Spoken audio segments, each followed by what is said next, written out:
Hey guys, welcome back to the Buff Nerd Podcast. Today, I know I always say I have a very special guest on, but this one is very, very special because I have my girlfriend who I love a lot, Olivia Russak here. Hi. Oh, and I just surprised her with that term, and she didn't even say it back. I love you too. Yeah, you better. So this is going to be an interesting episode for me, especially because I like bringing people on that I know. And so far, like even people that I've known for years, I learned something new about them on the podcast. I feel like I know a good amount about you. Damn near everything there is to know. You think you know. We'll see. We'll see Yeah. if I can continue to learn something. Is this mic close enough to her face? Yeah, I'm getting good levels. Oh, good. I guess you're loud, or you talk from the belly. It's yeah. So yeah, I'm going to try to avoid any awkward questions that I already know about you because that's just weird. I don't like. But the people need to know. Do they though? No. Where are you from, Olivia? I am from Pasadena, California. Yeah, you lived there your whole life. Lived there my whole life. Went to the same school my whole life. Had most of the same friends my whole life. I had, in a lot of ways, very luckily, and in some ways, it was kind of a hindrance. A lot of sameness throughout my upbringing. So yeah, that's kind of how it started. Yeah, I've always thought that was interesting that you went to school with the same people Yeah. for like your entire life. Because even though I didn't move at all when I was a kid, there were like different options for school, and I went to school with different people in elementary and middle and high school. Yeah. Like I guess you wouldn't really know any better, but from what I see, like your relationships that you have with your friends in your life, it's like even closer to family than a lot of people. Totally. And like, I mean, I had friends from high school that I went to college with, and we ended up going to school together for like 18 consecutive years. Yeah. So, you know everything about these people. You remember the time in second grade when they farted in class. They. You mean they remember that about you? You know, like their mom's maiden name. So that it helps to foster a lot of. It's like a random thing. You know, it helps to foster a lot of community, but it also, I think it can also, a lot of my high school classmates who we went to school with for that whole time, I think we all suffer from feeling boxed in, especially when we return to Pasadena and we're around people from Pasadena, or at least within our community. So I think that there's like a lot of growth from that, but also like a lot of people go to college or graduate from college and like bunch of stoners, bunch of like self-discovery, bunch of really drastic life changes. That's age appropriate, but it seems more drastic to me than I noticed in the peers that I met in college who didn't have that kind of upbringing. So how was your change once you were unboxed? Maybe I'm in the middle of it. Maybe. Well, I mean, we're all in the middle. Yeah. Right? But like, what was the biggest difference? That's tough. What are some differences you noticed after you left high school and actually went to college? Where? CU Boulder? Went to school in Colorado, CU Boulder. I met a buff downstairs in the lobby today. We shared a Go God. Buffs. Of course you did.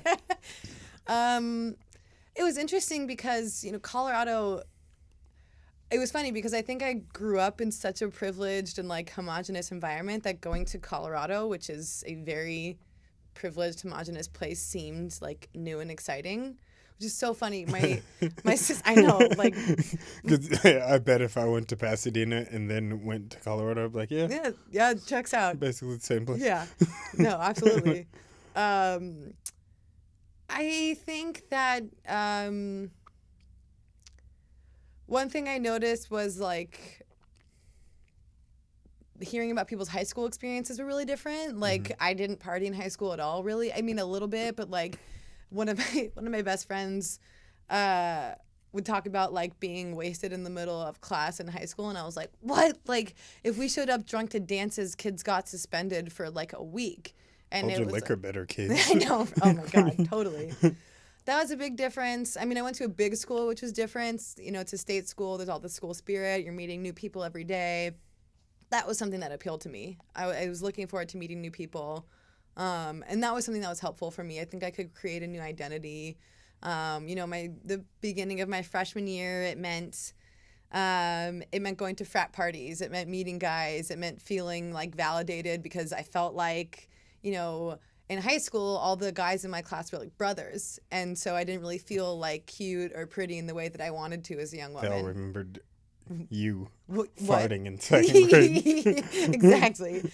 And then I went to college and it was like, all right, like I'm around a new group of people, a new group of young men, like people who might be interested in me. And I kind of felt like at that stage in my life, for what was important to me in that moment, I hadn't really stepped into my own confidence as a person yet. So it was cool. I mean, it was cool. The first few months of college, I was like, all right, like people think I'm pretty, you know?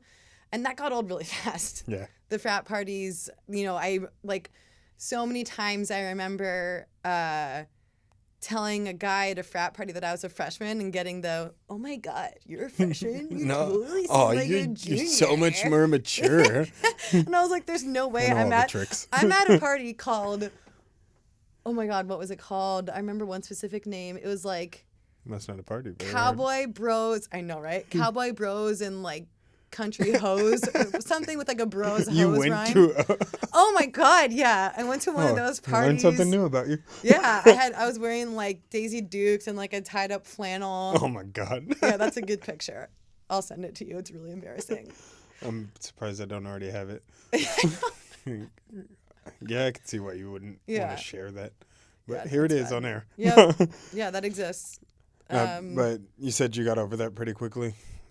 Yeah, I think it, you know, maybe not super obviously, but I think I started to get disenchanted by it. I started to realize that, like, you know, unfortunately, I had been longing this validation of my looks or of my, like, attractiveness or attraction to young men. And it happened, and then you still feel the same. It's like it's a longing on the other side of the spectrum. And so I think that it was subtle. There wasn't like, or it was slow. There wasn't like a day where I was like, today's my last frat party. But like, I remember just really, there's like an energy that I felt at those parties. I'm not going to speak generally about fraternities. I know they serve a lot of people really well. If you guys aren't watching, Terrence just gave me a look with the emoji with the straight eyes and the straight mouth. The neutral face. The neutral emoji. face. Yeah. No, I'm not going to speak generally about fraternities because they're broad organizations, but that life was not the life for me. I still partied my ass off the rest of college, but it was with people I trusted and people who I didn't feel like were trying to feed me shots, literally feed me shots to sleep with me ultimately. Yeah. And that's really what I think it like subconsciously came down to, was feeling like people don't have my back. You know, you're with your girlfriends, but they don't let your guy friends in. Like, why is that? Yeah. You know, that's like, we know why. We 100% Yeah. do know why. And I also, you know, I'm qualifying this, but for a reason. I have wonderful male friends who are in fraternities. And I know that they served a lot of great purposes for them there. But that was, I think, an important time in my personal development because it made me realize what I don't want. And I think so much of development is learning what you don't want, not necessarily what you want, but like just crossing things off the list. Yeah. I want to back up a little bit to before college, since you're talking about this this desire for the attraction of young men. Were you feeling that before college as well, or were you feeling it subconsciously, or? I think that I think we've talked about this a little bit, but I think that like I remember being told growing up that I was like a cute little girl and you're going to grow up to be such a beautiful woman. I remember that really distinctly. And I remember, like, I realized very recently through therapy, shout out to my therapist, that actually had a really damaging effect on me in two ways. One, because it told me that the ultimate goal was to be pretty, but that I wasn't there yet. So that was something that I was striving towards. And two, that the ultimate goal was not intelligence or motivation or success. So I resisted that. I think growing up, I really I fostered this silliness. I fostered this personality of like outward confidence of, you know, someone who like doesn't care about looks. You know, I always when there was a costume party or a dance, I was always the silly costume one. I was never the sexy costume one, and that was very intentional. I wanted, like, at least through my adolescence, it was intentional. It was because I wanted to resist the, like, dominant narrative that I was being told to take part in, not because it was, like, wholly who I was. I think when I was young, being silly, wearing costumes, being that kind of person was wholly who I was. But then as I grew older and I realized, like, it's time to become attractive, but I wasn't sure that I was there yet, that I was like, personality, I got it, you know? Yeah. So I think that that's kind of where this, like, subconscious longing came in. Like, if you ask me if the most important thing to me in high school was looks, I would say, fuck no, of course not.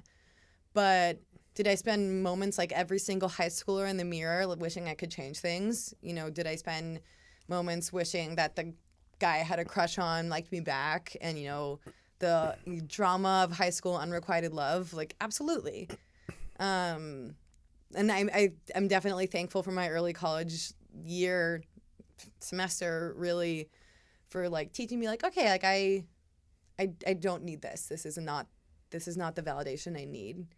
It wasn't until really recently, though, that I realized, like, I hadn't figured out what the validation was that I needed.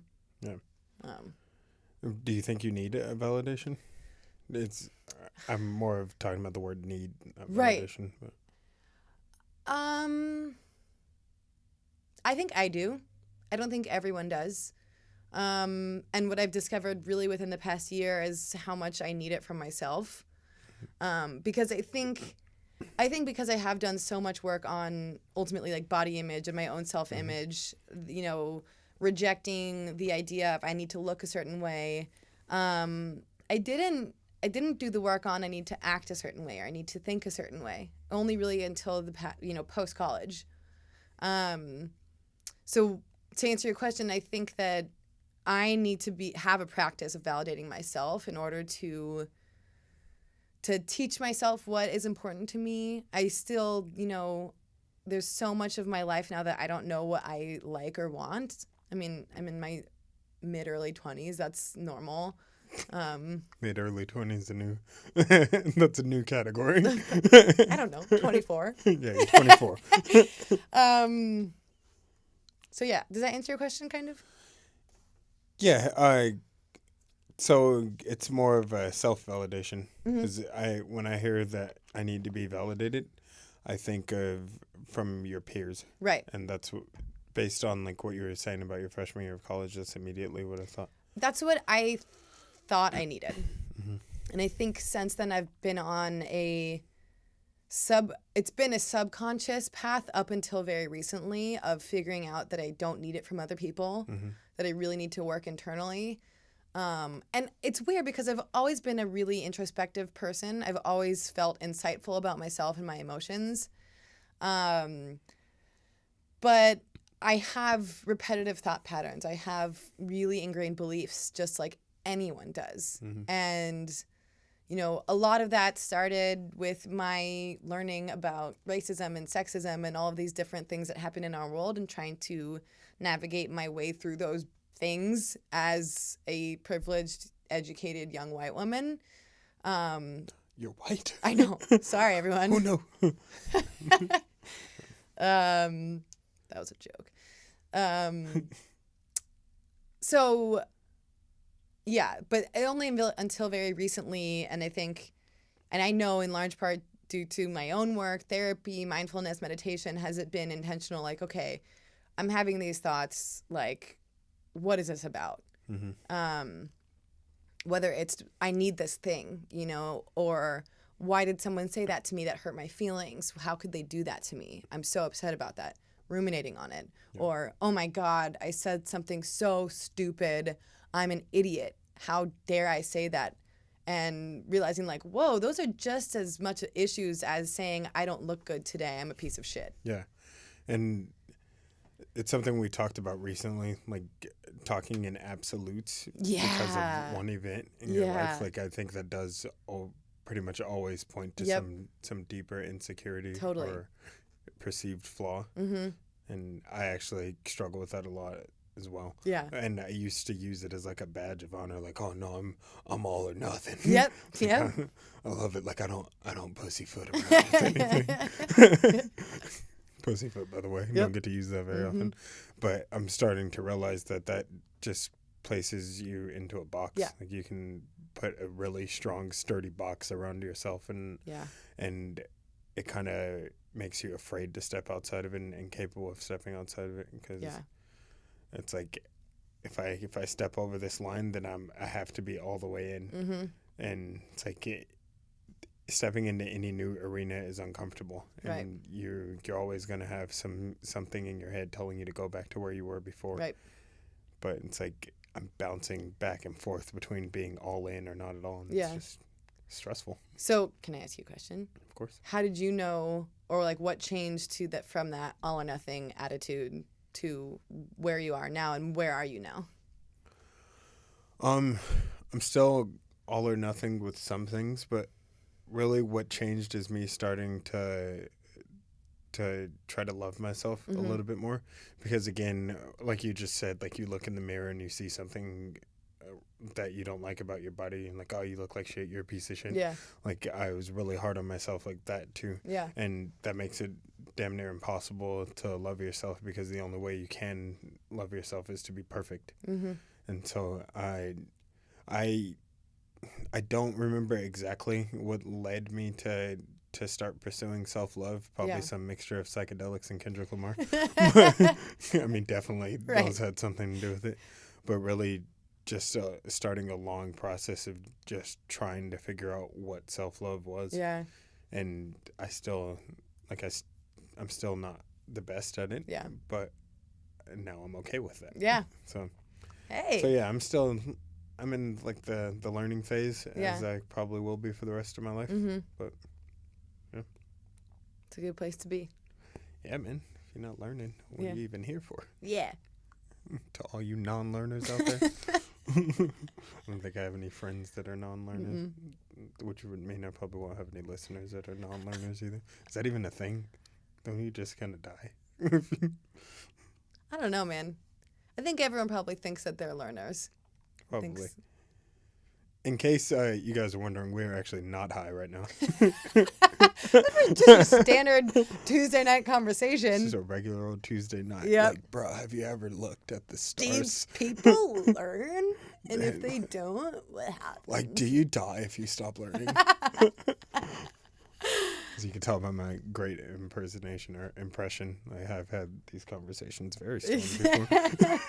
Anyways, like I got us all kinds of off topic. That's all right. But I'm going to bring it back around. So all this is really interesting to me, like especially you focusing on mindfulness and trying to find your own self-validation and confidence, because I know that you studied psychology as well. Yep. What got you into psychology?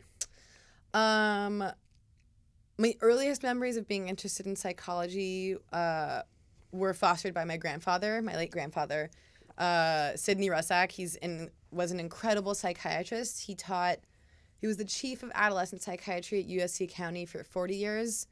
Also a World War II medic veteran. He landed on Nagasaki. Really incredible guy. Seen a lot of shit. But I have really early memories of him talking about working in mental health and just the injustices of it, the lack of funding.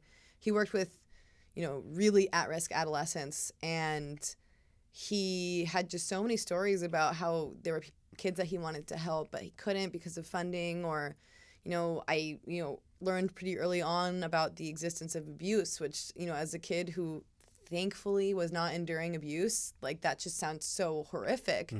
So it was something that I cared about from pretty early on, or that was at least normalized in my family, which I'm really grateful for. Even though, we didn't necessarily talk about each of our individual mental health was a conversation on the table. Yeah. And I know that that's not common for damn near most families in the world. I was going to say America, but the world. So there was that. In middle school, I got diagnosed with ADHD, and that was kind of like my first step into my own experience and my own journey in mental health and psychiatry, because I took medication. and kind of my own first like form of activism, because I went to a really competitive. I got diagnosed in 8th grade, started taking medication, and in high school, when my high school was very competitive, it was a college prep school, like, consistently ranked by the New York Times and all that bullshit, sending kids to Ivies. I mean, New York Times is a reputable organization, and my high school was an incredible. First of all, you can't mock that and say all that bullshit and then say sending kids to Ivies. I was saying such as, we send kids to Ivies, and that's what makes us a good school. It was an incredible education. I'm not knocking that incredible experience. Very competitive. And for a kid who's been told you have a learning disability, you have a trouble learning, go succeed learning. Or no, not go succeed learning. Go succeed at getting good grades. That was really hard for me. And so I remember I was on, of course, I was the kid in high school who, because I couldn't succeed academically, I did every other extracurricular to, overcompensate. So, newspaper, club sports, school. I did water polo for a club. I did water polo for my school. I did choir. I did, solo vocal singing. I did the musicals. I did the plays. Did I say newspaper? All right, newspaper. So I did newspaper, and I wrote an article about my experience with having ADHD. And it was the first time that anyone had written openly about having a learning disability or a mental illness on our campus that anyone remembered. And I remember my grandfather he really applauded me. My parents were nervous about me publishing it because they thought that people would, they knew that people would have opinions about it. They knew that people would react to it. And I was a teenager, and I was fuck you, Mom and Dad, I'm going to do it anyway. You know they're going to listen to this. I know. Hi, Mom and Dad. And they just knew the environment we were in. They knew how judgmental people were. They knew how people would talk, and they were trying to protect me. But ultimately that was my first step of my own personal activism, because I was I'm going to do this. I need to do this. And of course they supported me. They were just worried about me. And that was the first time that I used my writing, which I was pretty early on, I would say a pretty talented writer, to talk about something that was important to me. So that's kind of a long story of how I got into psychology. Actually, I applied to college with an English degree on my application to CU Boulder. And then I changed orientation because I had been volunteering at UCLA the summer after I graduated from high school in a children's psychiatric day treatment program. And that's the thing that got me the most in. Well, actually, a lot of things got me the most in. But that was one of them. What was volunteering there like? It was really incredible. So day treatment, when you're talking about, at least in my experience, and granted, I have a bachelor's degree in psychology. I'm not a psychologist. I'm not a physician. So speaking only from my experience. But day treatment is kind of like the in-between from inpatient and outpatient. So inpatient is when you're staying overnight. You're being constantly monitored. Outpatient is you go once a week to therapy. Day treatment is like daycare. So it was a day treatment program for kids from ages 7 to 13 with a variety of psychiatric disorders, a lot of developmental disorders, but some mood disorders. So mood disorders are anxiety, depression, or bipolar disorder. And then developmental disorders is ADHD, autism, things that more relate to development. And it was really cool. It was actually the first time I'd ever been exposed to mindfulness. It was one of the mindfulness activities we would do would be, and it was with young kids, but we would have a meeting every morning, and one of the fellows, the psychiatry or psychology fellows, would say, everyone pick something in the room you haven't noticed before. So it's calling on that awareness, to look around the room and say I haven't noticed that plug before. That's interesting. Not putting any judgment on it, not putting any I like the way it looks on it, I don't like the way it looks, but that's that outlet over there. Or, oh, I've never heard that the air conditioning is so loud. That's interesting. So things like that. And it was hard. It was really exhausting. And I was volunteering. I can't imagine what it was like having been the nurses and the social workers there. But that was really what got me into wanting to be in mental health. Yeah. So you went through college as a psychology major? Yep. And then I graduated. Well, when I was in college, I volunteered in the lab. We studied youth who are at risk of developing schizophrenia. It's a syndrome that we call the prodrome. Basically, it's like someone who has schizophrenia. So common misconceptions, schizophrenia is not split personality disorder. I hear that a lot just in media in general. Schizophrenia is a mental illness when there's a lot of different things that can qualify someone as having schizophrenia. But basically, you have psychosis. It means you can see things that other people can't hear or hear things that other people can't hear, to really boil it down simply. So, for example, in schizophrenia, say someone, might full-blown think that they are Jesus, or might be hearing voices constantly. Like, if I was having this conversation right now, my experience would be as if a voice outside of my head that you guys in this room couldn't hear was saying something like, Olivia's talking to Terrence, and now she's looking at Hugo. She's on a podcast right now. Meanwhile, I'm still speaking to you. And that's like a benevolent voice. People can also hear, kill yourself, or you're a piece of shit, or, those negative things. Or, visual hallucinations. But in the population that we studied, it wasn't as severe. It wasn't people who met criteria, that's what we call it, for full-blown schizophrenia. It would be like you're alone in your room at college, away from your family, and you hear your dad call your name. And it happens at a specified amount of frequency, and it lasts a certain amount of duration. I can't remember right now. But that's the population that we studied, and I loved that. And so I had like this experience with kids, and I had this experience with adolescents and college, and much more research focused, not really a lot of patient interaction. And then I graduated, and I didn't have a job. So I worked at a breakfast restaurant for summer, like after I graduated, had fun, like kind of didn't do that much. And then contacted someone back home who I had also volunteered with at UCLA, and asked if she was hiring, and I got hired for my current job at UCLA. Where you are? I am working on a project called the UCLA Depression Grand Challenge. So the Depression Grand Challenge is a campus-wide initiative aimed at decreasing the global burden of depression in half by 2050. So pretty lofty goals. And we're doing that by the ultimate goal, or the ultimate plan of the Depression Grand Challenge, is to conduct the largest study of the genetics and depression in history. So it'll be 100,000 people over about 10 years. And right now we're just in our demo project phase. So we're testing the feasibility of our methods. We're using mobile technology, using mobile phone sensors, so like mobile health technology, like all your phones, they track steps and all those different things, and seeing how they can relate to depression and anxiety and things like that. Again, super boiled down, but that's the basic gist of what I do. Yeah, and you working on this today has been really helpful for me as well.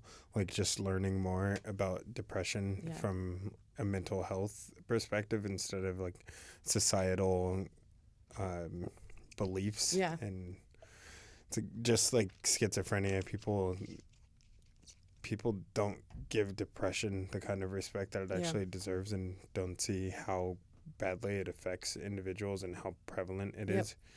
And add on top of that, like the stigma against actually going to therapy and getting help for it. It's like, damn. Yeah. Like I felt like I suffered. I never actually got it diagnosed, but I felt like I suffered from depression, and I probably still do. But I'm on an upswing right now. But for all of my life. Yeah. And I just started going to therapy this year. Yeah. Mainly because of the things that I learned from you, and you actually helped me find places. You helped me with insurance and all that stuff. And it's like, damn, what do people do when they don't have someone like that? I guess know. they do what I was doing before and just Yeah. don't do anything about it. Yeah, it's really interesting. Like, there's, maybe it's not obvious to everyone, but it's obvious to me that there's a lot of stigma about mental illness. But what I didn't really understand until very recently was that the reason that stigma is a problem is because it creates barriers to seeking treatment. And the reason it creates barriers is because the social cost of the stigma of depression is worse than the misery of depression itself. Like, think about that for a second. Like, you're miserable, but the label of depression is worse than the misery you're currently in. Or at least you perceive it as being Exactly. worse. And that's why patient advocates, at least that's like the phrase that we use, but people like you and me who have been through shit talking about their own experiences, that's what makes the biggest difference. Because you can hear enough from a doctor, but if you have your friend saying like, yeah, dude, I'm fucking miserable right now. Like, it sucks. I'm in pain. Yeah. And I don't know what's wrong. And I think I'm losing my mind, but I have this therapist and at least I have them to talk to about it, you know? Definitely. Or the other person says like, no, dude, I'm a piece of shit too. Or at least I tell myself that every day. You're not alone. Maybe we're not crazy. That's the weirdest thing to me because, like, I guess I've always been kind of open, but maybe just not as deep. Yeah. But I'm super open about like seeking help for my mental health and all these other things that I'm working on, and I'm open about my fears, and I'm open about like, I don't know, I'm just a pretty open person, and like especially being open about mental health and therapy and things like that. Like I haven't had a negative response at all. Right. Granted, maybe I'm sure I'll start to as more people start to listen to this podcast. Right. But it's like the people that actually care about you. Yeah. They're so supportive, or Yeah. at least in my life they are. And if they're not, like you get to see if someone was really important to you, or if there's someone you should have in your life anyways. Yeah. It's like, quite frankly, I'm open about it because like I don't give a shit. Like Yeah. I don't care if you judge me negatively for taking care of my health. Then I don't really want to talk to you Right. anyways. Like there are a bunch of people that are in the same boat. Yep. And you also start to realize how many people are in the same boat as you. Yeah. And like how your journey, even though like I said, I'm nothing special, and I truly mean that when I say it. I'm not trying to be self-deprecating or anything. Anyone can do the things that I do, and like I've just had such a great response from people around me. Yeah. And it's like all I want is for more people to be able to feel like that. Right. Well, and I think so much of it is because a symptom of depression is loneliness.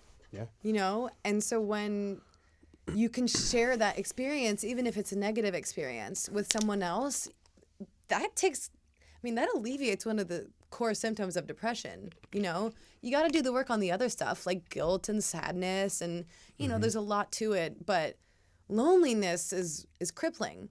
And if you can alleviate that somehow, even if it's on an online forum of someone saying like, I like that blog post you wrote about being depressed, that can even do something. Yeah.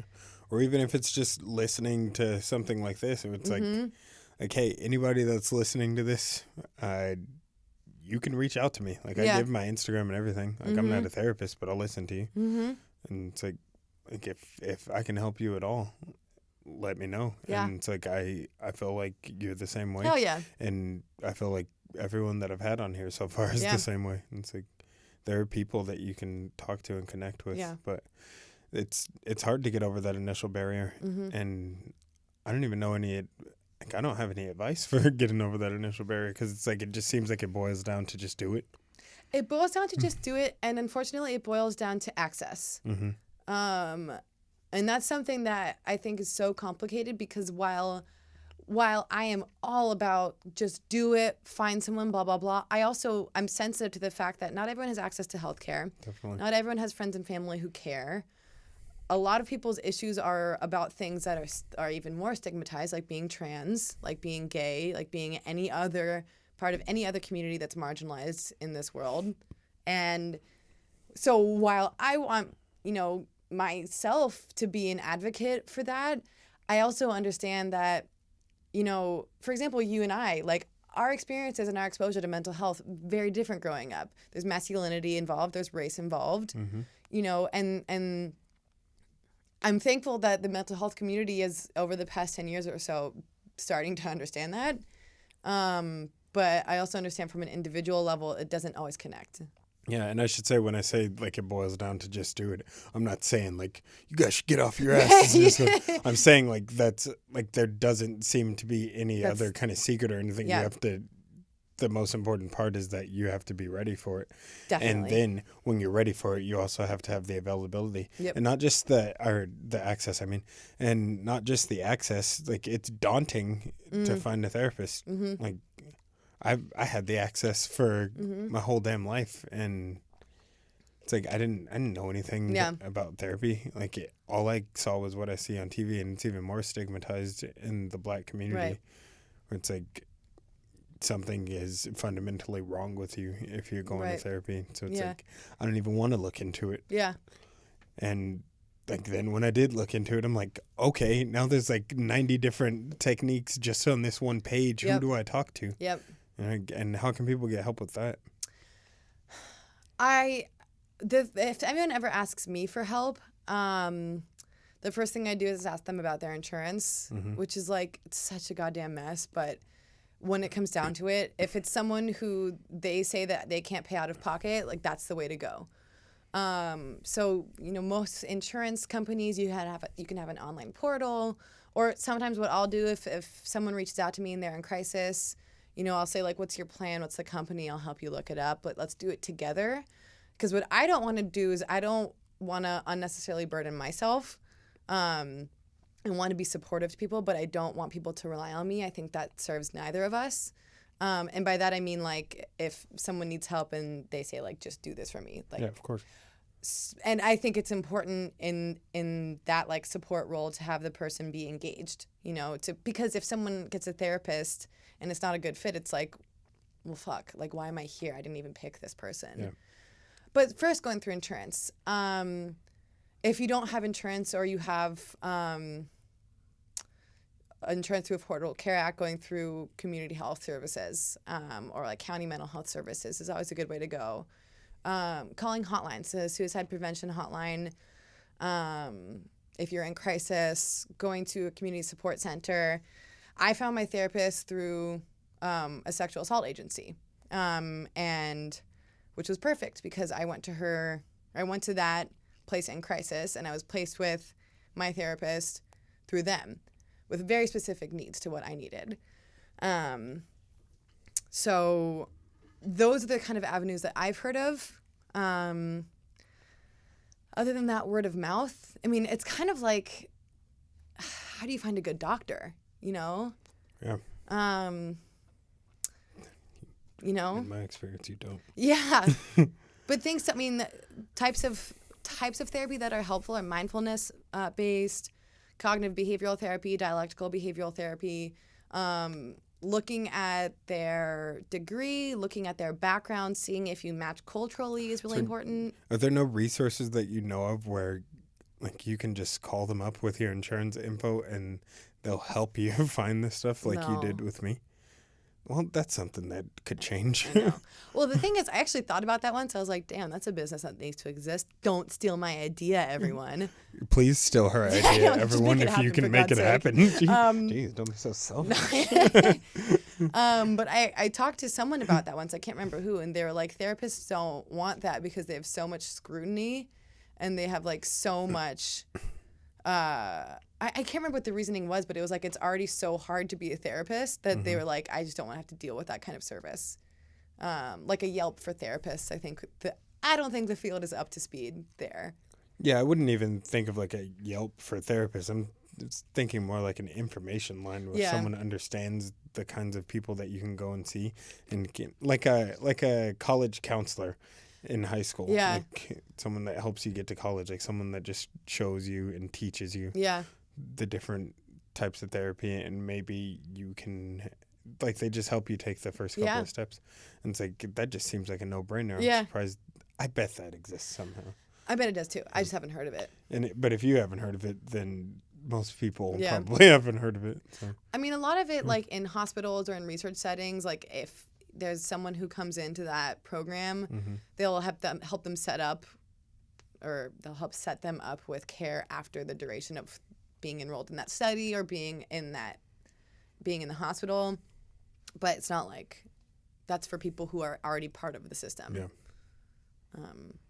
So yeah. Well, damn. I'll work on it. All right. Yeah, so I want to talk a little bit more about mindfulness, but something in me, I can't imagine what, is saying jujitsu, jujitsu, jujitsu. Oh, you mean every part of my being? So I know you started jujitsu. Yes. Not too long after you started therapy, right? Yeah. It wasn't very long after. No, that's right. I started jujitsu in October of 2016. Oh my God, it's almost been a year, guys. Look at that. Wow. The white belch. Yeah. I had been toying with a martial art, like really, really, really base level for a while. And one of my friends from Deuce Gym, Josh Lazy, also shout out. Shout out to Deuce and Josh. Shout out to Deuce and Josh Lazy. Goes to a school called Street Sports Brazilian Jiu-Jitsu. Shout out to Street Sports. Renato. But so that's how I heard about my current school. But a big part of starting jiu-jitsu was you, Guy. But hearing just how much joy it gave you, hearing how cool it was. But the thing that really like kind of kicked my ass was, or of getting me into the door, was experiencing sexual violence. So I experienced sexual violence in September of 2016, and I remember like immediately afterwards I was like, I have to do something. Like I was thinking about going to Gloveworks, which is a pretty great boxing gym in Santa Monica. And I was like, I need to do something. And I didn't know what. But I knew that like I wanted something involving fighting, because I was just like pissed. But then hearing your experience in jiu-jitsu and knowing Josh and having that connection made it feel less scary. So it felt like I had this ally and I could go into this very male-dominated sport and walk in and feel safe being mounted by a grown man after having experienced violence by a man very recently before that.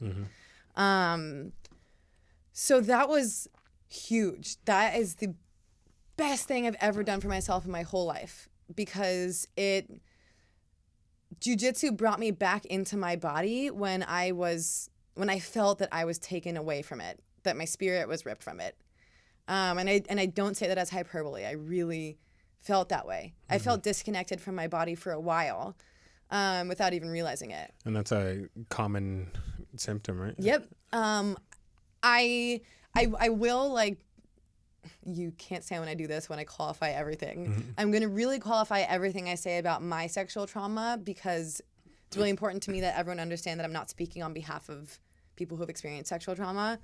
There are hugely common things, but this is my experience. And I think that's something that's really important to me to foster in anyone who's experienced any sort of trauma, is like, your experience is your experience.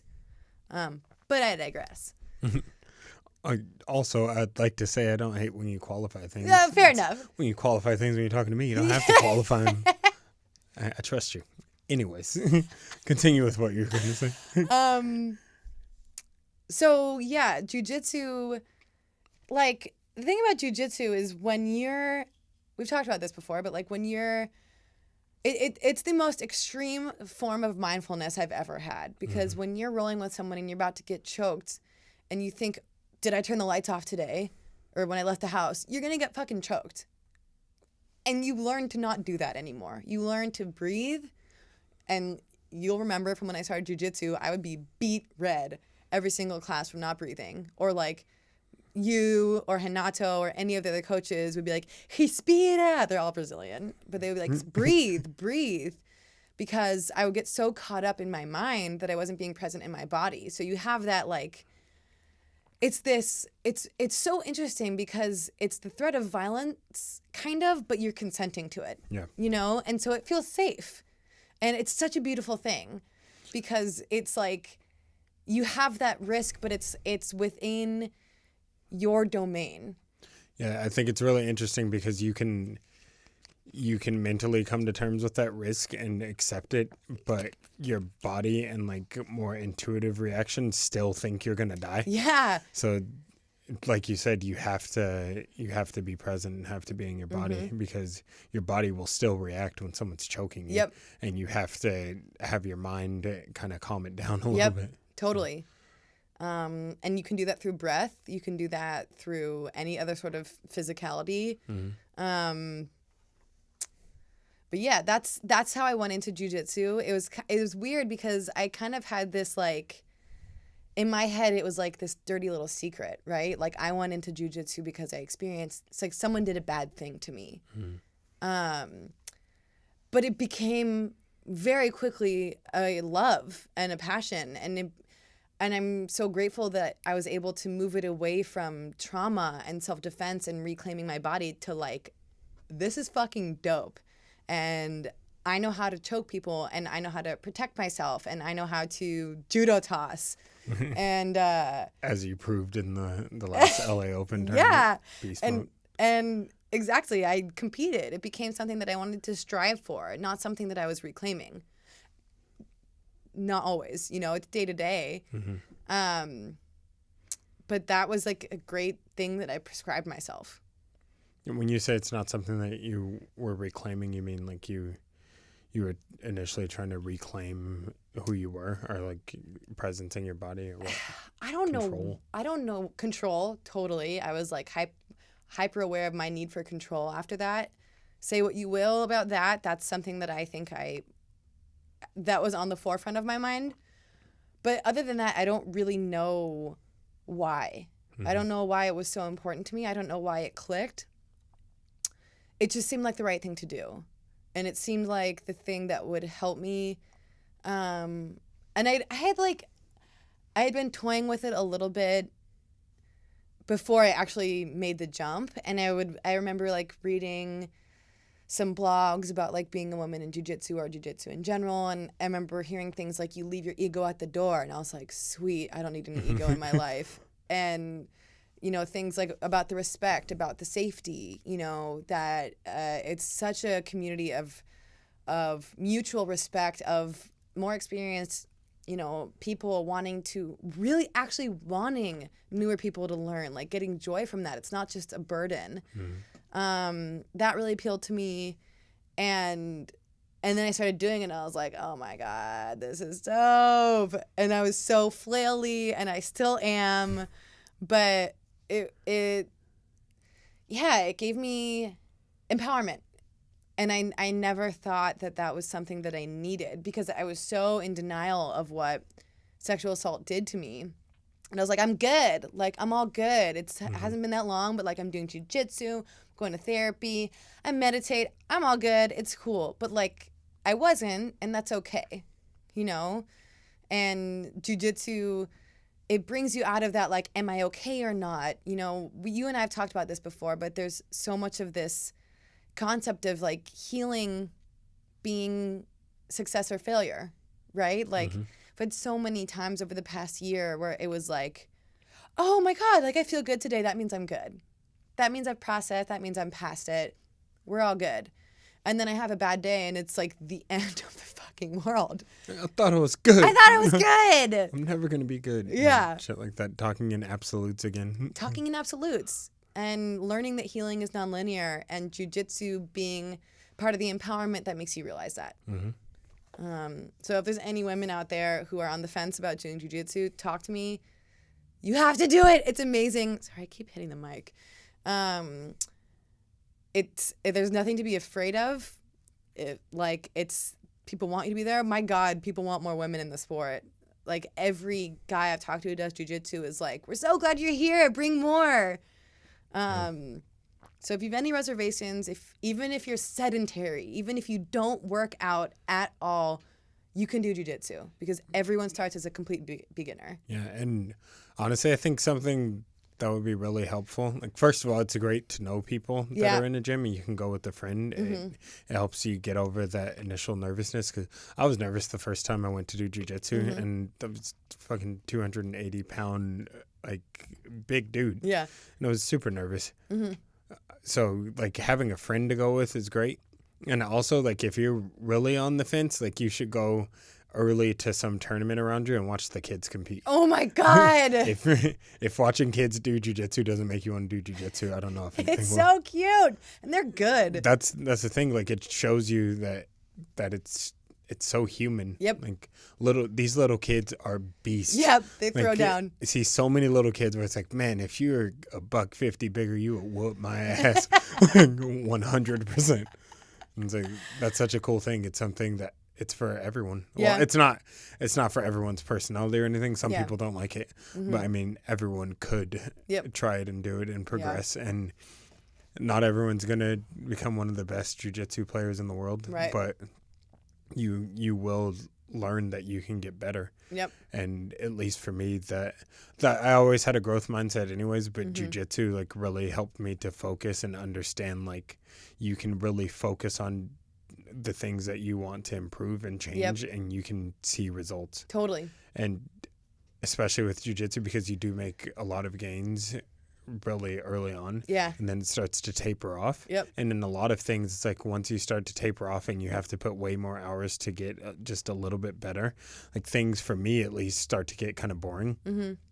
But jiu-jitsu like never gets boring for me. Yeah. Because you're It's like- playing. Yeah, you're. What other sport do you get to go and just roll around on the ground? Yep. And like, I literally just sometimes roll around for no reason at all. Like, And you're laughing. yeah, talking like- shit. But, yeah, it's great, and I'll probably talk about it on every single episode. So there's that. Yeah. Obviously I could talk to you all night. I usually do, and I probably will after we cut the cameras and everything. But like, as usual, we like to keep these short for the people. Is there anything else you want to say? Any closing thoughts? Man, don't speak in absolutes. I'm so glad you said that. I think that's a lifesaver. As you speak in an absolute. Right. You know, we're all on our journey. Healing is nonlinear. You're doing great. Whoever you are, wherever you are, you're doing great. And it's okay to ask for help. And wherever you are right now is the place you're supposed to be. Oh, yeah. Well, guys, as usual, you can find me on Instagram at Terrence Davey and at buffnerdla.com. Thanks, Liv. It was great talking to you. Thanks, Terrence. And I'll see you for the rest of the night. See ya, not see ya. Yeah. Cool. And scene.